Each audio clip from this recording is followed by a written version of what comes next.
तो ये एक सरल सा अभ्यास है। एक बात तो ये है कि ये आपके फेफड़ों की क्षमता को बढ़ाएगा। दूसरी बात ये है कि आपकी इम्यूनिटी को बेहतर करेगा।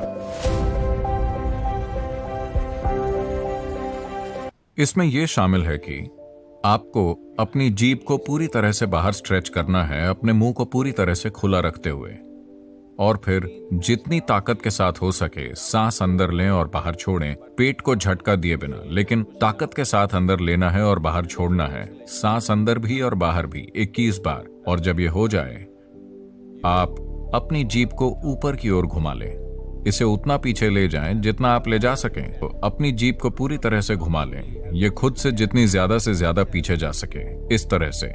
और अपना मुंह खुला रखते हुए फिर से उसी तरह सांस लीजिए, सांस अंदर सांस बाहर, जितनी हो सके उतनी ताकत से, लेकिन अपने गले में दबाव पैदा करके आपको इस तरह से आवाज निकालनी होगी।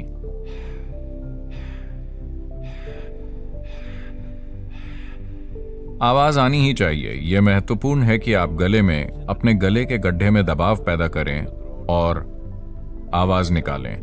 और सांस अंदर सांस बाहर, पूरी तरह से सांस बाहर, पूरी तरह से सांस अंदर, जितना हो सके उतनी ताकत के साथ, लेकिन पेट को झटका दिए बिना 21 बार और जीभ को ऊपर घुमाकर। पूरी प्रक्रिया के दौरान आपने अपनी आंखें बंद रखी हैं। आप पूरी सांस लीजिए, आप पूरी सांस लीजिए और सांस को रोककर बस यूं ही बैठिए 1 मिनट के लिए। अगर आपकी उम्र ज्यादा है या आपको सांस लेने में दिक्कत है तो कम से कम 30 सेकंड के लिए। अगर आप 1 मिनट के लिए नहीं कर पा रहे हैं तो कम से कम आप 30 सेकंड के लिए वहां रुकिए। आपको पालथी लगाकर बैठना होगा। आप जिस भी तरह से बैठ सकें, आपका शरीर जिसकी भी अनुमति दे, और फिर दोनों बाहों का उपयोग करके इसे इस तरह से ऊपर उठाइए कि आपका पंजर डायफ्राम के हिस्से से ऊपर उठ जाता है। इसे पूरी ऊपर उठाकर अब अपनी जीभ को पूरी तरह से बाहर निकालिए, इस तरह से 21 बार। जब यह हो जाए,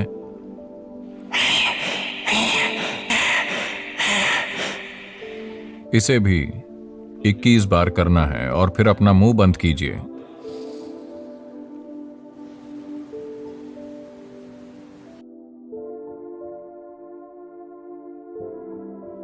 अपना मुंह बंद रखकर सांस छोड़िए, गले के गड्ढे में दबाव पैदा करके वहां से आवाज निकालते हुए। अगर आप चाहें तो आप अपनी आंखें बंद रखकर कुछ देर के लिए बैठ सकते हैं और फिर सामान्य गतिविधि शुरू कर सकते हैं। यह एक सरल सा अभ्यास है जिसे कोई भी कर सकता है। इस बात का ख्याल रखें कि आपका पेट पूरी तरह भरा ना हो, आप थोड़े से भूखे हों। अगर आपका पेट पूरी तरह से खाली ना हो तो कम से कम आपको थोड़े भूखे जैसी स्थिति में होना चाहिए। तो यह एक सरल अभ्यास है, कृपया इसे जरूर करें।